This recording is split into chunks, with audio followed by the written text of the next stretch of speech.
अब हम स्टार्ट करेंगे chapter number 5 physical fitness and health and wellness, जो कि Saraswati book DRV Sharma author जो है उनकी बुक की रेफरेंस से पढ़ाया जा रहा है। तो सबसे पहली बात करी जा रही है फिज़िकल फिटनेस। हम इन तीनों चीज़ों के बारे में बात करेंगे। तो सबसे पहले आ जाते हैं फिज़िकल फिटनेस पे कि फ़िज़िकल फिटनेस का लिटरल मीनिंग होता क्या है। सबसे पहले आती है फ़िज़िकल फिटनेस की डेफिनेशन। ये 4 डेफिनेशन तरह तरह के लोगों ने दी थी, तरह तरह के रिसर्चर्स ने दी थी। तो इनमें से कोई भी आप लिख लो डेफिनेशन, दैट इज़ ओके। तो फिजिकल फिटनेस में से पहली डेफिनेशन जैसे देख लेते हैं, it is the ability of a person to do daily routine work without fatigue, moreover to participate in playful activities and still reserve enough capacity to meet any emergency। यानी वो ability किसी इंसान की कि वो घर के या बाहर के जो डेली काम है रूटीन के वो कर सके बिना किसी परेशानी के, और कोई भी फिजिकल एक्टिविटी हो उसमें पार्ट ले सके, और फिर भी कोई इमरजेंसी वगैरह आती है तो वो इतना तंदुरुस्त हो कि वो उस इमरजेंसी को ओवरकम कर पाए। So this is the meaning. Next is importance of physical fitness, कि इसका ज़रूरी क्यों है फिज़िकल फिटनेस। तो first is improves your health. आपकी हेल्थ बढ़ती है जब आप फिज़िकल फिटनेस करते हो। तो इनमें से 4 5 या 6 याद कर लो मैक्सिमम ये importance, and that is second is promotes longevity. यानी आप ज़्यादा, आपकी डेथ के चांसेस कम हो जाते हैं और आपकी जो लाइफ एक्सपेक्टेंसी है, यानी आप ज़्यादा जीते हो जब आप तंदुरुस्त रहते हो। हरी बीमारी में तो क्या पता कब डेथ हो जाए, लेकिन जब आप तंदुरुस्त रहते हो तो आपकी लाइफ भी बढ़ती है। Supports healthy ageing. वही बात है, आप जैसे जैसे बूढ़े होते हो, यूँ भी नहीं है कि आपकी कमर में दर्द हो रहा है, ये हो रहा है, वो हो रहा है, ये बीमारी, नो, आप हेल्दीली एज करते हो।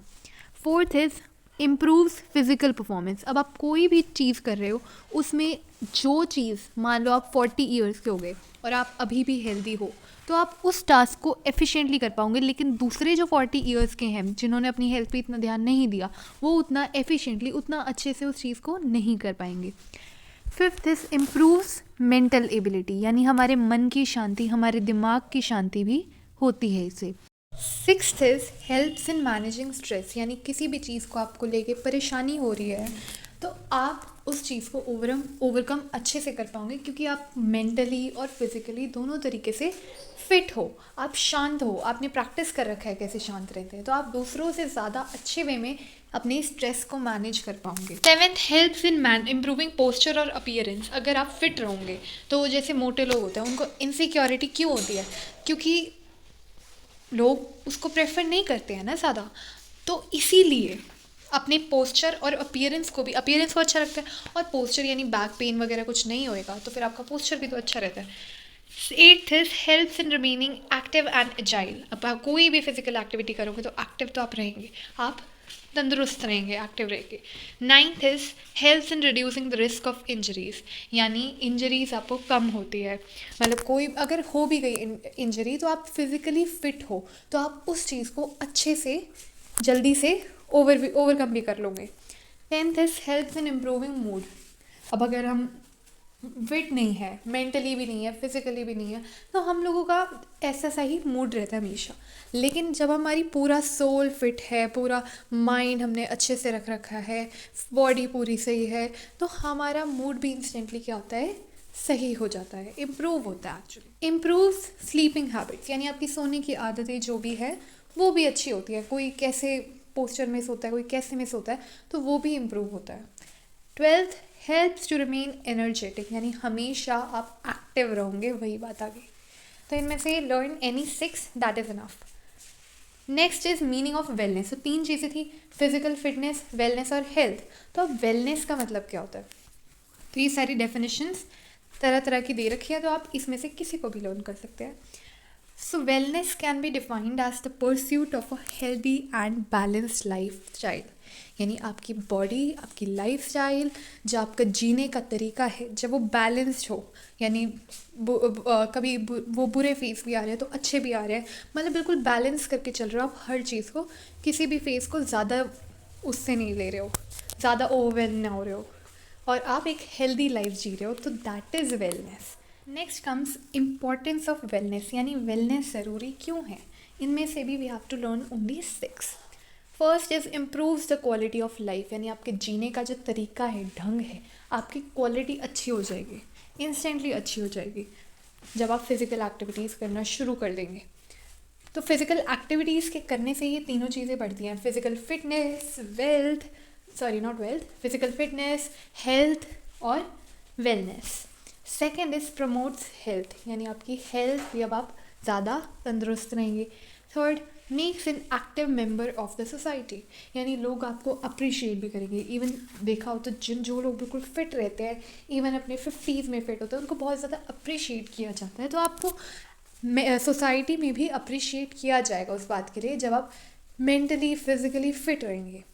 Fourth is promotes a stress free life, यानी वही बात आ गई जैसे फिजिकल फिटनेस में थी कि अब आपको स्ट्रेस भी उतना नहीं रहेगा जब आपका सोल काम। एनकरेजेस माइंडफुलनेस, यानी आप सोच समझ के अच्छे विचार, क्योंकि अब आपका माइंड शांत है, अब क्लीन है, साफ सुथरा है, तो अब आप अपने जो माइंडफुल डिसीजंस यानी अच्छे क्रिटिकल थिंकिंग करके डिसीजंस लेने में भी हेल्पफुल होता है। Sixth, helps in achieving optimal growth and development, यानी हर फेज़ में, चाहे वो हम फिजिकली, मेंटली, सोल के उसमें हो, कहीं पे भी हो, तो आपको अचीवमेंट और ग्रोथ लेने में भी कहीं ना कहीं ये हेल्प करता है। Seventh, and improves cognitive function, यानी आपके सोचने, याद करने की चीज़ें, बैलेंस डाइट होने, मेमोरी, अटेंशन, प्रॉब्लम सॉल्विंग की स्किल्स, रीजनिंग, ये सब अच्छी होती है। एट, इम्प्रूव्स इमोशनल वेलबींग, यानी अपने इमोशंस पे कंट्रोल करना हम सीख जाते हैं। Ninth, helps in building a stronger community, यानी आप अगर तंदुरुस्त रहेंगे, फिट रहेंगे, तो लोग आपसे इंस्पायर होकर आपके साथ सोशलाइज करना भी प्रेफर करेंगे। Tenth, helps in improving better quality of sleep, यानी वही जैसे अब अभी हमने पिछली बार ही देखा था कि हम स्लीपिंग पोस्चर या जो स्लीप की ड्यूरेशन है उसको भी और अच्छा हम कर सकते हैं, अपनी क्वालिटी ऑफ स्लीप भी अच्छी कर सकते हैं, क्योंकि अब हमारा जो सोल और माइंड है वो काम हो चुका होगा। 11th is helps in reducing medical expenses, अब अगर हम फिट हैं तो हमारे कुछ हारी बीमारी या कुछ नहीं होएगा, डिसीज़ वगैरह नहीं होंगे, तो उसके लिए हमें मेडिकेशन भी लेने की ज़रूरत नहीं होगी। इसीलिए ये मेडिकल एक्सपेंसेस जो बेमतलब के खर्चे आते हैं जब हम अपनी हेल्थ का ध्यान नहीं रखते हैं, तो वो भी रिड्यूस होंगे। Next comes meaning of health. अब दो चीज़ के मतलब और importance we have learned. Now what is health, तो ये सारी डेफिनेशंस दे रखी है, we can learn from them anyone. So in 1986 the World Health Organization ने क्लैरिफाई किया कि हेल्थ की प्रॉपर डेफिनेशन क्या होती है। Health is a resource for every day life, not the objective of living. Health सिर्फ अपना ऑब्जेक्टिव नहीं है कि हमें ये चीज़ अचीव करनी है, हमें अच्छी हेल्दी बॉडी लेनी है, this is not just the objective या गोल, दिस इज़ द रिसोर्स, यानी इसी से अपना जीवन यापन होता है। Health is a positive concept emphasising social and personal resource, यानी आपके खुद की वेलनेस भी होती है और इवन आप दूसरों तक भी पॉजिटिव चीज़ें फैला पाते हो, as well as physical capacities, आप हर एक चीज़ को करने के लिए फिर क्या रहते हो, तंदुरुस्त। इनकी जो मीनिंग है फिजिकल फिटनेस, वेलनेस और हेल्थ, इनकी मीनिंग काइंड ऑफ ओवरलैप करते हैं ऑल्दो डिफरेंट है। Next is importance of health. First, helps in improving longevity, यानी ज़्यादा जीते हैं, ये चीज़ हमने अभी पढ़ी थी। Help second, helps in improving mental health. Third, helps in preventing diseases, यानी बीमारियाँ रोकते हैं। ये सारी चीज़ें अभी हम पढ़ चुके हैं ऑलरेडी वेलनेस और फिजिकल फिटनेस में। Fourth is helps in leading a productive life, एक अपनी क्वालिटी ऑफ लाइफ क्या करती है, बढ़ती है। Fifth, helps in reducing expenditure on health, जो कि हमने अभी पढ़ा था मेडिकल एक्सपेंसेस पे एक्सपेंडिचर रिड्यूस होएगा। So these are the importance are kind of same only, so they are easy to understand and remember. Second, components of physical fitness, wealth and health. हमने meaning जान लिया, importance जान लिया। Now what are the components of them? First is components of physical fitness के जो भी components हैं हम उनके बारे में जानेंगे। अब तरह तरह की स्पोर्ट की एक्टिविटीज़ है और तरह तरह की जैसे स्विमिंग, रनिंग, ये क्या करते हैं, अपने हार्ट और लंग की को एफिशिएंटली वर्क करवाते हैं। जिमनास्टिक्स से हमारी फ्लेक्सिबिलिटी इंक्रीज होती है। तो ये सारे तरह तरह के कंपोनेंट्स अभी हम पढ़ने वाले हैं। फर्स्ट जो कंपोनेंट है वो है strength. Strength is the ability of muscles to overcome resistance, यानी कहीं से कोई भी फोर्स आ रहा है तो उस पर अपोजिंग फोर्स डालने की वो क्षमता ही अपनी स्ट्रेंथ कहलाती है. So it is the definition की ability of muscles to overcome resistance. Strength is also of two types, dynamic strength and static strength. अब डायनामिक स्ट्रेंथ होती है जो हम जिस पे हम ओवरकम नहीं कर, मतलब हम ओवरकम करते हैं रेजिस्टेंस को, पर कोई ऐसा कुछ एक्सटर्नल प्रेशर नहीं आता है हम पे जिस पे हमने फोर्स लगाना होता है. हमारे पास हम अपनी विल से उस पर किसी चीज़ पे फोर्स लगाते हैं. अब कैसे? डायनामिक स्ट्रेंथ को हम आइसोटोनिक स्ट्रेंथ भी बोलते हैं. इसमें हमारी जो मसल्स हैं इनकी मूवमेंट होती है. तो इसमें बताया गया है कि जैसे हम मसल एक्सरसाइज, कोई भी एक्सरसाइज करते हैं, maybe pushup, pullups, crunches, कुछ भी करते हैं, सिटअप्स करते हैं, तो हम उसको जब कर रहे होते हैं, जब हमारी लिमिट रीच हो जाती है, हमारी स्ट्रेंथ की मैक्सिमम स्ट्रेंथ हो जाती है, मतलब जब मैक्स हमने अपना जोर दे दिया होता है, तो हम एक भी उसके बाद पुलअप, पुशअप, क्रंची कुछ भी एक भी और नहीं कर पाते हैं, क्योंकि हमारी बॉडी वो चीज़ उतना अलाउ ही नहीं करती है, क्योंकि हमारे पास उतना स्ट्रेंथ ही बची नहीं होती है. सो डायनामिक स्ट्रेंथ में भी अब दो चीज़ें आती हैं, तीन चीज़ें आती हैं: मैक्सिमम स्ट्रेंथ, एक्सप्लोसिव स्ट्रेंथ और स्ट्रेंथ एंड्योरेंस.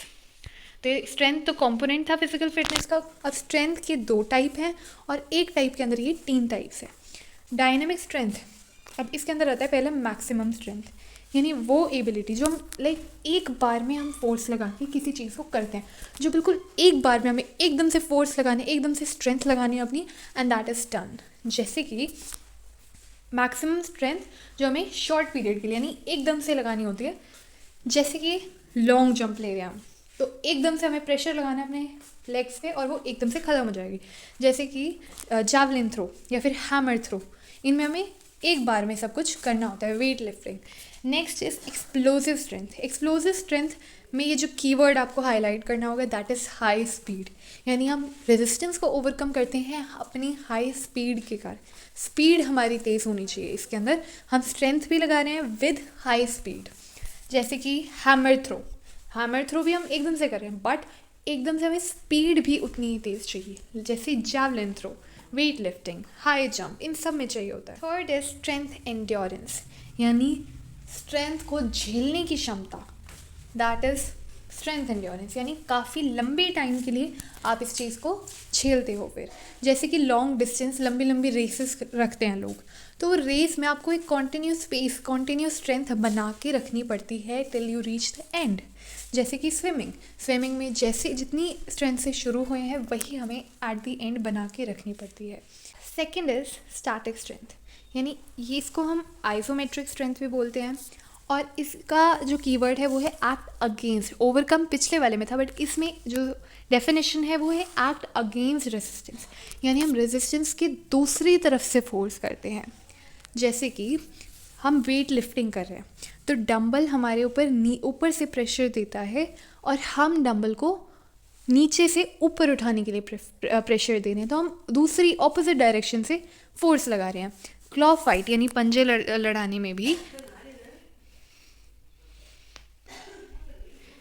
लड़ाने में भी दूसरे पर्सन का एक तरफ एक डायरेक्शन में फोर्स आता है और हमारा दूसरे डायरेक्शन में, so the resistance is in opposite directions. Next comes speed, यानी स्पीड वो एबिलिटी है, वो कैपेसिटी है किसी इंडिविजुअल की, जो हम किसी सेम पैटर्न, कोई भी मूवमेंट है, सेम पैटर्न यानी भागना है, हमारे पैर एक ही मूवमेंट में जा रहे हैं, उसको हमें बहुत तेज़ करना होता है. कोई सेम पैटर्न को बहुत तेज़ करना is speed. So speed muscle fibres पे डिपेंड करता है कि हमारी जो मसल की फाइबर्स हैं वो कितना एंड्योर कर सकती हैं. तो दो टाइप की मसल फाइबर्स होते हैं, first fast Twitch and second slow Twitch. Fast Twitch fibres contract एकदम से कर देती है और एकदम से बहुत तेज़ फोर्स लगाते हैं, लेकिन जो स्लो ट्विच फाइबर्स हैं वो धीरे से कॉन्ट्रैक्ट यानी कंप्रेस सा होते हैं और वो कम फोर्स प्रोड्यूस करते हैं. ट्रेनिंग अपनी स्पीड बढ़ा सकते हैं. अब आप किसी भी मैथ्स में अगर आप स्लो है, तो अगर आप उसको प्रैक्टिस करते रहेंगे तो आप धीरे धीरे फास्ट भी हो जाएंगे. सेकंड कंपोनेंट, ओके, सो ये था Second component of physical fitness, this is third component of physical fitness, which is endurance. It is the ability to sustain an activity, यानी सहने की क्षमता. अब कोई भी व्यक्ति है, कोई भी पर्सन है, वो कितने सेटअप कंप्लीट कर पा रहा है 1 मिनट में, वो उसके एब्डोमेन रीजन, एब्डोमेन मसल्स की झेलने की क्षमता है. That is the endurance. So 2 types of endurance are there, short term endurance and long term endurance. Short term endurance वो होती है जिसमें हम कम टाइम के लिए झेलते हैं, और लॉन्ग टर्म जिसमें हम ज़्यादा टाइम के लिए झेलते हैं. जैसे कि first is hockey, football, wrestling. Wrestling में भी हमें एक बार में रेसल करके एक बार में एक दूसरे को गिरा के ख़त्म कर देना होता है. बट लॉन्ग टर्म एंड्योरेंस में जैसे कि long distance races, road cycling या कोई भी races, swimming, that comes under this. Fourth component of physical fitness is flexibility. Flexibility is the range of movement of joints. That is the maximum point where we can take up our joints. यानी वो range जहाँ तक हमारी joints maximum move कर सकते हैं, that is flexibility. Flexibility सब में होती है, किसी में कम होती है, किसी में ज़्यादा होती है. टाइट जॉइंट्स जैसे जिनमें आवाज़ भी आती है कटक कटक, जब वो काफ़ी टाइम तक मूव ही नहीं करे होते हैं, तो वो स्मूथ और एफिशिएंट मूवमेंट्स को प्रिवेंट यानी रोकते हैं. फ्लेक्सिबिलिटी भी ट्रेनिंग से इम्प्रूव करी जा सकती है. फ्लेक्सिबिलिटी भी 2 टाइप की होती है. फर्स्ट इज़ पैसिव फ्लेक्सिबिलिटी, यानी वो फ्लेक्सिबिलिटी जो किसी दूसरे की हेल्प के कारण हम कर पा रहे हैं. मान लो कोई भी हम बैक स्ट्रेच कर रहे हैं, वो हम हैंड स्ट्रेच कर रहे हैं पीछे तक, बैक तक, तो हम अगर किसी की हेल्प, कोई हमारे हैंड एंड तक पकड़ के स्ट्रेच करवा रहे हैं, that is passive flexibility. And active flexibility is when we do it without any help of anyone. जब हम खुद से पीछे तक बेंड हो पा रहे हैं, that is active flexibility. And this is also, active flexibility is divided in 2 terms, static flexibility and dynamic flexibility. Static flexibility as the name suggest कि जो फ्लेक्सिबिलिटी है वो स्टैटिक है, यानी हम एक ही पोजीशन में हैं. जैसे हम बैठ रहे हैं, हम एक ही पोजीशन में, हम लेट रखे, हम एक ही सिंगल पोजीशन में, हम मूव तो नहीं करें, that is static flexibility. And dynamic flexibility होती है when an individual is in motion when doing flexibility, जैसे कि jogging, slow running, stretching exercises. Next component, fifth component of physical fitness is coordinative abilities. इसको agility भी बोला जाता है. coordinative abilities को वो होती हैं जिसमें हमारी सेंट्रल नर्वस सिस्टम यानी दिमाग का यूज़ होता है. कैसे? जो ये हमें कोई भी टास्क है उसको ब्यूटिफुली ग्रेसफुल मूवमेंट्स के साथ, एक प्यारी अच्छी मूवमेंट्स के साथ, बहुत प्रोफेशनल मूवमेंट्स के साथ हम कोई चीज़ कर पा रहे हैं, जब एफिशिएंटली कर पा रहे हैं, हमारी एक्यूरेसी सही है, हमारे रिदम, हमारे पार्टनर्स, जितने भी पार्टनर्स हैं हमारी टीम के या कहीं के भी, उनके साथ हमारी रिदम मैच हो रही है, हमारा फ्लो मैच हो रहा है, या हमारा बैलेंस बरकरार रह रहा है, हम लोगों के जैसे लोग चल रहे हैं उनकी तरह हम अडेप्ट कर पा रहे हैं, हम किसी भी चीज़ को रिएक्ट किस टाइम में करना है वो चीज़ सीख पा रहे हैं. That is coordinative abilities. So these were 5 were the components of physical fitness. Next comes wellness. So the components of wellness are first physical wellness, यानी इसमें हम अपनी बॉडी को फिट बनाने में, बिल्कुल शेप में लाने के लिए एक्स्ट्रा वेट वगैरह शेड करने में अपने लगे रहते हैं, हेल्दी डाइट लेके, अच्छी स्लीप लेके, एक्सरसाइज करके. सेकेंड इज़ सोशल वेलनेस, जब हम अपने संबंध आसपास से अच्छे बना पाते हैं. थर्ड इज़ इमोशनल वेलनेस, जब हम अपने इमोशंस पर काबू कर पाते हैं. फोर्थ इज़ स्पिरिचुअल वेलनेस, जब हमारे मन की शांति, इनर पीस हमें प्रोवाइड होती है. फिफ्थ इज़ न्यूट्रिशनल वेलनेस, जब हमारे न्यूट्रिशनल इनटेक यानी बैलेंस्ड हेल्दी डाइट होती है. सिक्स्थ इज़ फाइनेंशियल वेलनेस, जब हमें पैसों की ज़्यादा कमी महसूस नहीं होती है.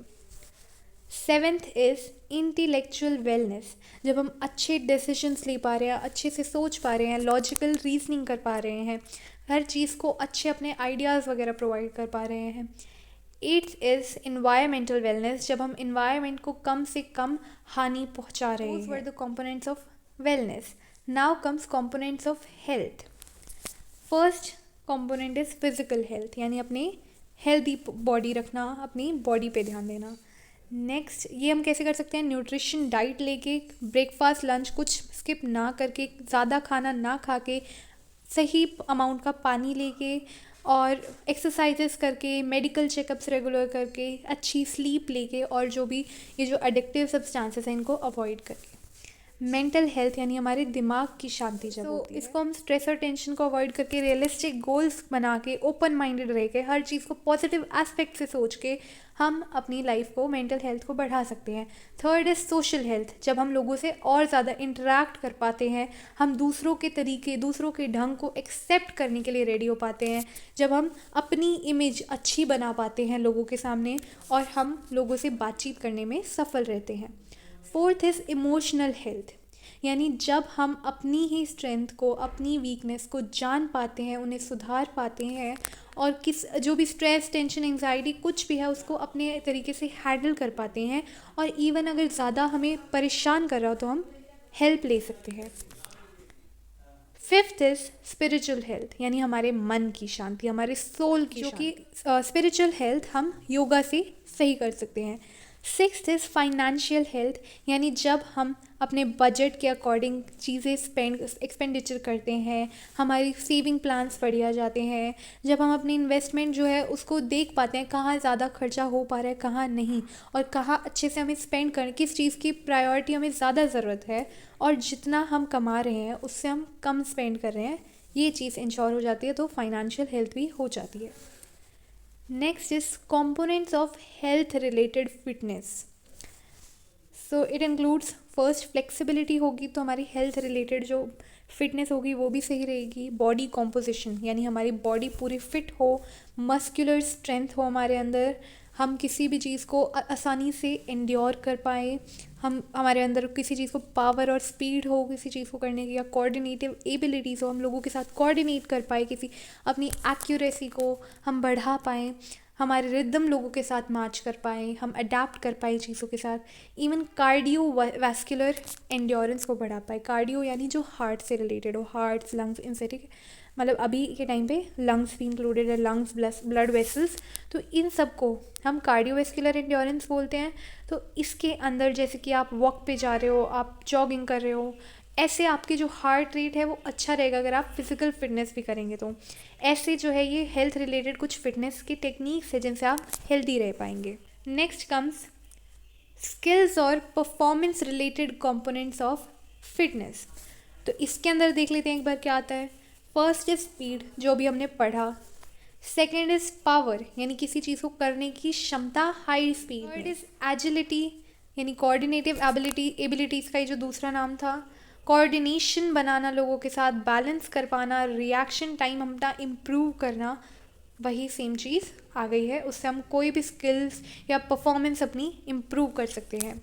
नेक्स्ट इज ट्रेडिशनल स्पोर्ट्स और regional games for promoting wellness को बढ़ाने के लिए किसी भी कंट्री के जो स्पोर्ट्स हैं कुछ, उनको अपना के उनको प्रैक्टिस करना, ये सब काफ़ी सालों से प्रैक्टिस करने जा रहे हैं, जिनसे सोशल वेलनेस भी बढ़ती है, फिजिकल वेलनेस भी बढ़ती है और मेंटल वेलनेस भी बढ़ती है। तो ये कुछ टाइप के गेम्स के नेम दे रखे हैं जो कि हम काफ़ियों को ऑलरेडी जानते हैं, प्रैक्टिस भी करते हैं। नेक्स्ट इज कि इनको, ये जो हम इम्प्रूव कर रहे हैं, इनकी इम्पोर्टेंस क्या है। तो first is improves physical wellness, second improves in helps in improving social wellness, helps in improving intellectual, यानी कोई भी क्रिटिकल सोचना, कोई भी रीजनिंग सॉल्व करना। तो ये सारी बातें जो है रिपीटेडली बोली जा रही हैं, which is easy to remember. Fourth is improving emotional wellness, improving environmental, financial and spiritual. Just leadership through physical activity and sports. हमें leadership quality, चाहे कोई प्रोफेशन हो, leadership qualities are needed. Simple terms में वो quality होती है leadership quality जब हम लोगों को तरह तरह के फेज़ में हम उनको लीड कर पा रहे हैं, हम लोगों को रास्ता दिखा पा रहे हैं, हम खुद भी जानते हैं अच्छा सही रास्ता कौन सा है और हम खुद भी जा रहे हैं और दूसरों को भी दिखा रहे हैं। So that is leadership skills. Next is physical activity, यानी वो चीज़ जिसमें हमें हमारे मूवमेंट्स रिक्वायर होती हैं। अब इसमें एरोबिक एक्टिविटीज़, बोन को स्ट्रेंथन करने की एक्टिविटीज़, ये सभी एग्जांपल्स भी दे रखे हैं। मसल को स्ट्रेंथ स्ट्रेंथन करने की एक्टिविटीज़ या स्ट्रेचिंग एक्टिविटीज़, स्पोर्ट्स, योगा, ये सब चीज़ें यहाँ पे आती है। सो ये सारी चीज़ें रिपीटेडली आ रही हैं तो हम आसानी से याद भी कर सकते हैं।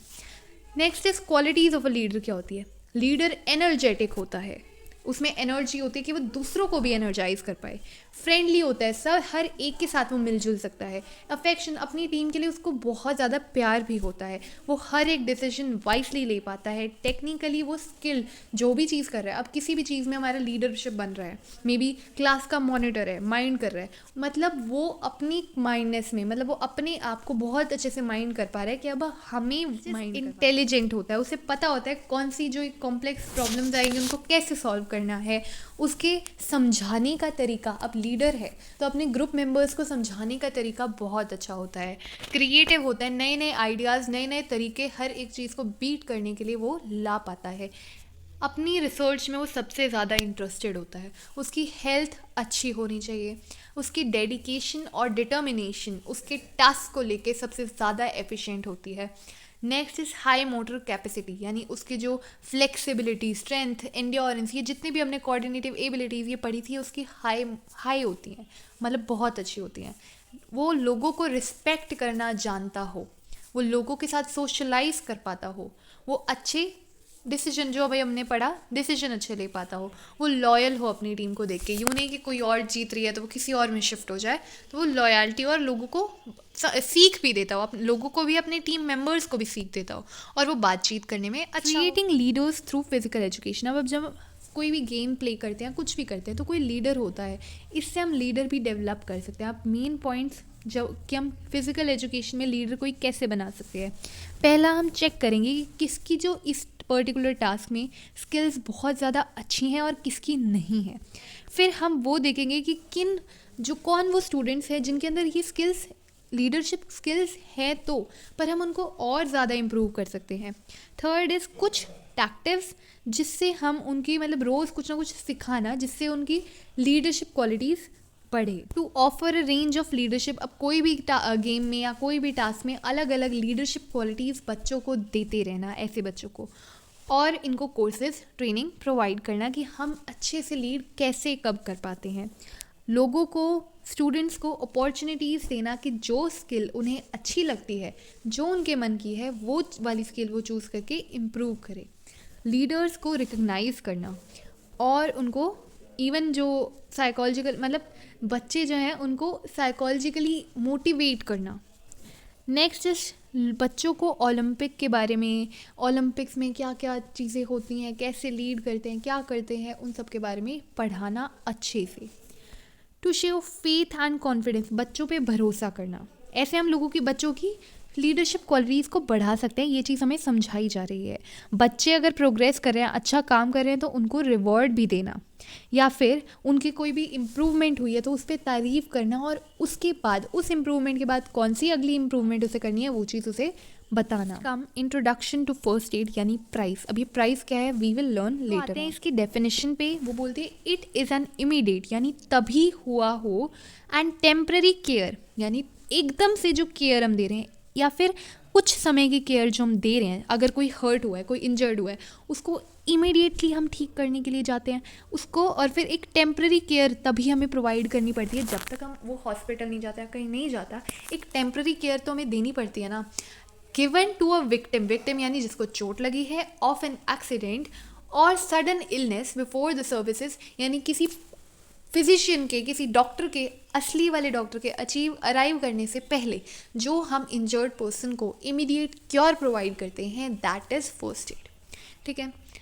सो एम और ऑब्जेक्टिव क्या होता है फर्स्ट एड के? पहला, लाइफ को बचाना। किसी की लाइफ को, या वाउंड, कोई भी चोट वोट लगी है, उस चीज़ को इमीडिएटली, क्योंकि अगर इमीडिएट एक्शन नहीं होगा, मे बी ब्लड ज़्यादा फ्लो होएगा, ज़्यादा होएगा, और कुछ भी हो सकता है, राइट। तो उसकी लाइफ को बचाना, उसकी सफ़र, वो जिस पीड़ा से तड़प रहा है उसको कम करना, उसकी कंडीशन को और ज़्यादा ख़राब होने से रोकना, उसकी रिकवरी, यानी उसको फिर भी टाइम रहते रहते जितना इम्प्रूवमेंट हो सकता है, जितना रिकवर हो सकता है सामने वाला, उसको रिकवर करना, और जितनी अर्ली मेडिकल एड है हम प्रोवाइड करें। Price procedure. अब प्राइस जो वर्ड है, इसका फर्स्ट एड में एक फुल फॉर्म होती है, तो प्राइज से पहले पी आता है, पहले पी आता है। पी का मतलब होता है प्रोटेक्शन, यानी कोई भी इंजर्ड है, लेट्स इमेजिन द सिनारियो, किसी को चोट लगी है, हम सबसे पहले उसको प्रोटेक्ट करके, उसको जहाँ पे भी वो गिरा है या कुछ हुआ है उसको लेके आराम से बिठाते हैं, उसको पहले प्रोटेक्शन प्रोवाइड करते हैं हम, राइट।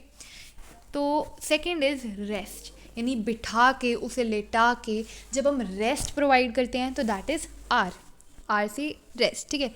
नेक्स्ट प्राइज में क्या आता है, आई से मतलब आइसिंग करना, यानी वहाँ से मान लो ब्लीडिंग हो रही है, स्वेलिंग हो रही है, ब्लड सर्कुलेशन को ठीक करने के लिए हम उस जगह पे 8 से मतलब 5 से 10 मिनट तक आइसिंग करना, कभी कभार 20 मिनट भी उसको आइसिंग करना, ताकि जो है ब्लड सर्कुलेशन हो पाए। नेक्स्ट प्राइस में क्या आता है, सी। तो सी से होता है कंप्रेशन, कंप्रेशन मतलब थोड़ा सा दबाना। अब दबाना कैसे, मतलब ज़्यादा तेज़ भी नहीं दबाना। अब जैसे कहीं पे स्वेलिंग हो रही है, ब्लीडिंग हो रही है, किसी भी कॉटन पैड से या किसी भी स्ट्रैप से हल्का हल्का उस एरिया में कंप्रेस करना, उसको दबाना, ताकि ब्लड फ्लो रुक जाए, ठीक है। नेक्स्ट कम्स ई प्राइज में, ई आता है विच इज़ एलिवेशन। एलिवेटर क्या होता है, लिफ्ट होती है। तो एलिवेशन से ही याद रखेंगे कि अपनी जो इंजर्ड नी है, एल्बो है, लेग है, कुछ भी इंजर्ड है, उसको एक पिलो में थोड़ा सा ऊपर उठा के रखना। अब अपनी जो हार्ट का लेवल है, मान लो कोई लेटा हुआ है तो उसके हार्ट का जो लेवल है उससे ऊपर रखना, ताकि स्वेलिंग रिड्यूस हो जाए।